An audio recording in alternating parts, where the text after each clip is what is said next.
राशिद जी जानते हैं अच्छी तरह से कि जब यूपीए 1 सरकार थी और यूपीए 2 की सरकार थी, उसमें कितनी बार चर्चा की गई थी और पूरे देश से लोगों को बुला के की गई थी, और उसमें एक ही बात आई थी कि हमें एपीएमसी एक्ट में बदलाव करना है।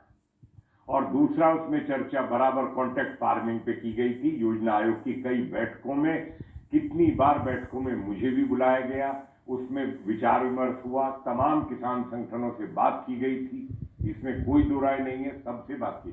उसके बाद वो हुडा जी के लीडरशिप में कमेटी बनाई गई थी जिसमें 8 मुख्यमंत्री थे।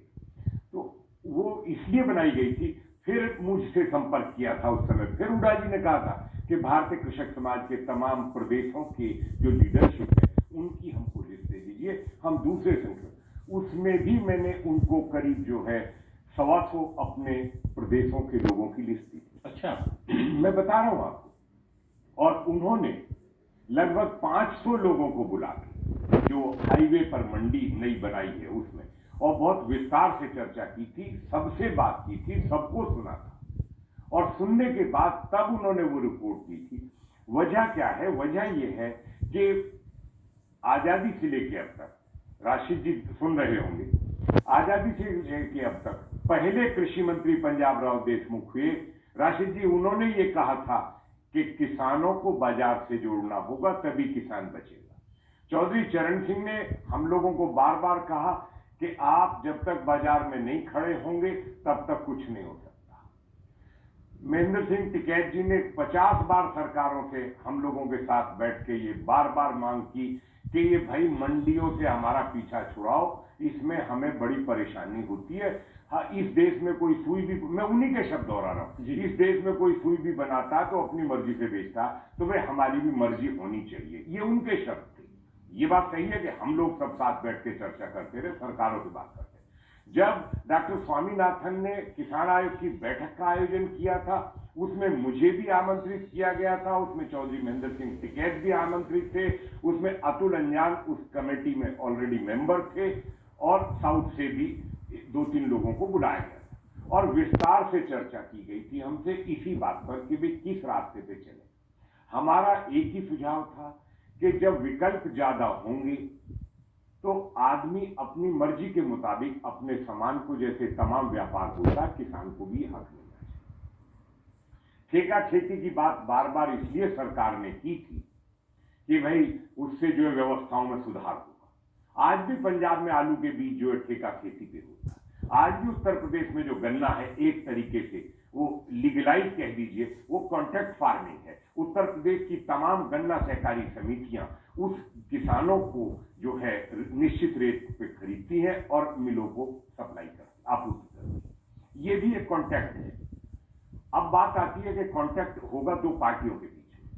इसमें मैंने 24 मार्च को एक पत्र प्रधानमंत्री जी को लिखा था जब ये अध्यादेश आया, और मैंने उसमें निवेदन किया था प्रधानमंत्री से कि एसडीएम और डीएम का जो प्रावधान रखा गया है ये उचित नहीं है, क्योंकि एसडीएम और डीएम तो 20-20 साल की जमीनों के किसानों के मुकदमे नहीं निपटा पाए। हमारा सुझाव पहले भी रहा है और आज आपसे आग्रह हमारा है कि आप इसमें डिस्प्यूट सेटलमेंट अथॉरिटी का प्रावधान कर दें एसडीएम के बजाय, और उसमें 4 किसान मेंबर रखें, 2 कंपनियों के मेंबर रखें, 1 सरकार का नुमाइंदा हो और किसान ही उसका चेयरमैन हो।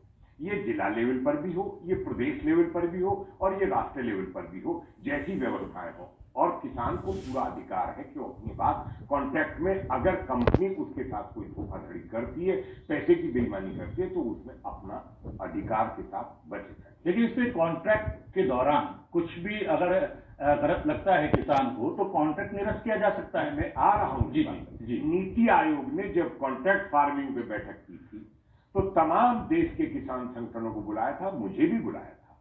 किसान यूनियन से राकेश टिकैत और युद्धवीर सिंह भी थे, और तमाम संगठनों से, सारे पंजाब से हमारे मित्र लोग थे, साउथ से थे, हर प्रदेश के अच्छे मौजूद संगठन जो काम कर रहे हैं ईमानदारी के साथ, वो सब उसमें आमंत्रित थे।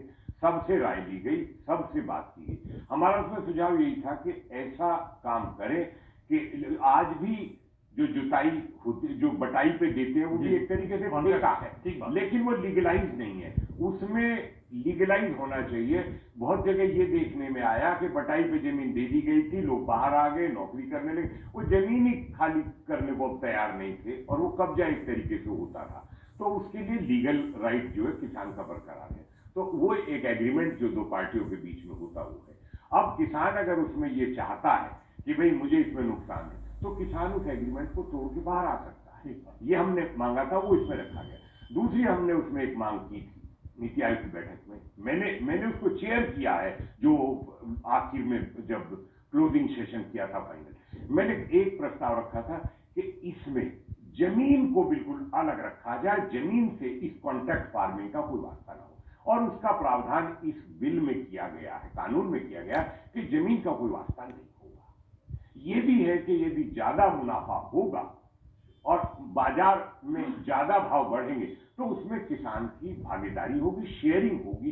ये भी प्रावधान जो हमने मांगा था वो इसमें रखा है। जी जी, चीजें, हमारा ये कहना है, जब भी किसी नए रास्ते पर चलेंगे, नई सड़क पर चलेंगे, नया काम शुरू करेंगे, हो सकता है उसमें कुछ परेशानियां आए, कुछ खामियां रहे, तो समय के अनुसार जो है उसमें सुधार करना पड़ता है। तो इसमें भी शुरुआत नई तो नहीं है, पहले से हम लोग कर तो रहे हैं जी। आज भी कंपनियों के लिए बीज पैदा करते हैं। नेशनल सीड कारपोरेशन के साथ जो किसान कॉन्टैक्ट करते हैं, सीड ग्रोअर्स हैं, वो कॉन्टैक्ट फार्मिंग ही एक है। लेकिन ये आपने एक बात कही राजेंद्र जी कि